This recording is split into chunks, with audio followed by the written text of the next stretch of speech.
whatever flaws and deficiencies they might have had, I think they've improved. Is it perfect right now, this roster? No. But it's damn good. Damn good. Where is the hole in this roster in your mind for you? I've seen people point out the bottom 6 and go, it's still not good enough. They have so many players to choose from in the bottom 6, and I think that it can be improved during the season.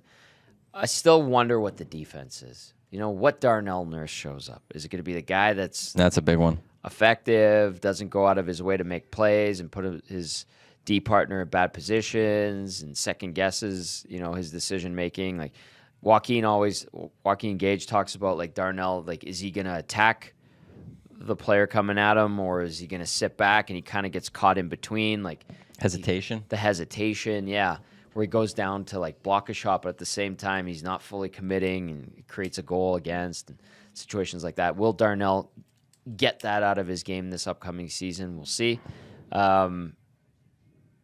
Does Bouchard have a slow start again? Will Ekholm, he's solid. He's just getting older. Yeah. He had a slow start, but he was hurt. Injured. He was injured. He was hurt. You could notice when he all of a sudden felt better.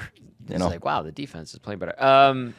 What is Philip Broberg as a full-time NHL? That's a great question. Right? And then I think Kulak is pretty rock steady. I think the other thing, too, in terms of opinion on Brett Kulak, because there were times this past season where people were like, just trade Kulak.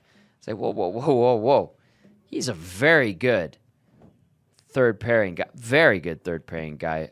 And I think, that finally started to get noticed as the season wore on. He made mistakes. Game 7, he kind of backed in on Skinner and allowed Reinhart to walk in and score short side. A lot of people pointed at Skinner not being able to get that one. Should have yes, but there was a couple of compounding mistakes, as Matt Cassian likes to say, that led to that opportunity for a 50-goal scorer in Sam Reinhart to get that clean look at Skinner and beat him short side. But I think Brett Kulak is appreciated more so now. And then, where does Stetcher fit in? What is Josh Brown? Is he better than he was in Arizona? I think probably, because the team's going to be much better. Well, that's the big thing. Like, where is Cody Ceci traded? Like, I'm curious. That's the question. I guess we'll have to see what happens prior. But if the D is what it is going into the season, I could see Troy Stetcher maybe eventually, passing Ceci. The only thing I would say is that's not good for the Oilers if that happens, because then you also can't trade Ceci at that point.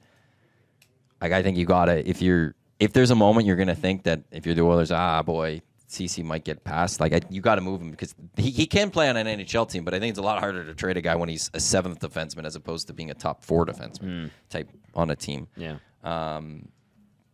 Brown. Like, look, what's the chance? You would have to think Stetcher ahead of Brown.